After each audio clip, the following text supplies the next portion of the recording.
Aghora versus lady Aghori మధ్య అనవసరమైన సమరం సాగుతుంది. తణుకుకు చెందిన అఘోరా రాజేష్ నాథ్ తెలుగు రాష్ట్రాల్లో సంచలనం సృష్టిస్తున్న లేడీ అఘోరీ మధ్య వాగ్వివాదం సోమవారం రచ్చగా మారింది. తనతో అసభ్యకరంగా అఘోరా రాజేష్ నాథ్ చాటింగ్ చేస్తున్నారని ఓ యువతి వీడియో రిలీజ్ చేసి ఆరోపణలు చేయడమే వీరి మధ్య వివాదానికి కారణమైనట్టు తెలుస్తుంది. ఇంతకీ ఆ యువతి ఎవరు? ఈ అఘోరీనే అక్కడికి వెళ్లి ఎందుకు హల్చల్ చేస్తుంది అనే సందేహం ఎందరికో కలిగింది.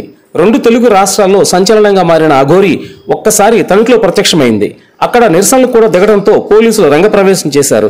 గతంలో లేడీ అఘోరీ గురించి అఘోరా రాజేష్ నాథ్ మాట్లాడుతూ ఆమె అసలు అఘోరీ కాదని ప్రజలు నమ్మవద్దని సూచించారు. చాలా మంది ప్రజలకు కూడా ఇదే నిజమనిపించింది అప్పట్లో. అలాగే కొంతమంది చెప్పడం కూడా జరిగింది. ఆ సమయంలోనే లేడీ అఘోరీ స్పందించి రాజేష్ నాథ్ అంతు చూస్తానంటూ హెచ్చరించడం జరిగింది. ఇలా వీరి మధ్య మాటల యుద్ధం సాగుతూ వస్తుంది. అయితే ఓ యువతి రాజేష్ నాథ్ తనను వేధించినట్లు వీడియో విడుదల చేసింది. అలా ఆ వీడియో సోషల్ మీడియాలో వైరల్ కాగానే లేడీ అఘోరీ చలో తనుకుంటూ వచ్చేశారు. రాజేష్ నాథ్ పై ఆరోపణలు చేస్తున్న యువతి వీడియో పోస్ట్ చేయమని సలహా ఇచ్చింది కూడా ఈ లేడీ అఘోరీయేనని సదరు యువతి తెలపడం విశేషం. తణుకులో రాజేష్ నాథ్ ఆశ్రమం వద్దకు వచ్చి అఘోరీ తీవ్ర విమర్శలు చేస్తూ నిరసనకు దిగింది. పోలీసులు వచ్చి లేడీ అఘోరీని నిరసన విరమించాలని కోరినా ఏమాత్రం కదలలేదు. చిట్ట చివరకు పోలీస్ స్టేషన్కి వెళ్లిన అఘోరీ రాజేష్ నాథ్ పై ఫిర్యాదు చేసినట్లు తెలుస్తుంది. ఈ ఘటన గురించి బాధితురాలు మాట్లాడుతూ తనతో అసభ్యకరంగా చాటింగ్ చేస్తూ వేధిస్తున్నాడని ఆరోపించింది.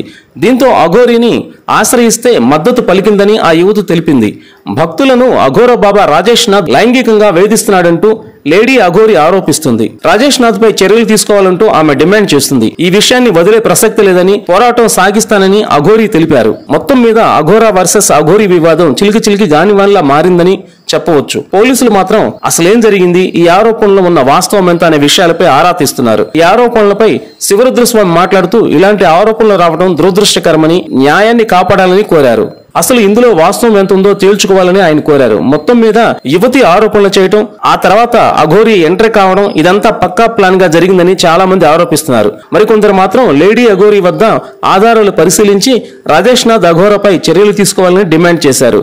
ఏపీలో అఘోరా వర్సెస్ అఘోరీ వివాదం సెన్సేషనల్ గా మారిందని చెప్పవచ్చు. కాగా ఈ సంఘటన అసలైన అఘోరా సంప్రదాయంపై సామాన్య జనంలో గౌరవం తగ్గించడమే అని అంటున్నారు కొంతమంది. ఏది ఏమైనా పోలీసులు ఈ అఘోరాల సమస్యను ఛేదించి తప్పుడు చర్యలకు పాల్పడిన వారిని కఠినంగా శిక్షించాలని కోరుతున్నారు హైందవ ధర్మం ఆచరిస్తున్న సనాతన సంప్రదాయవాదులు.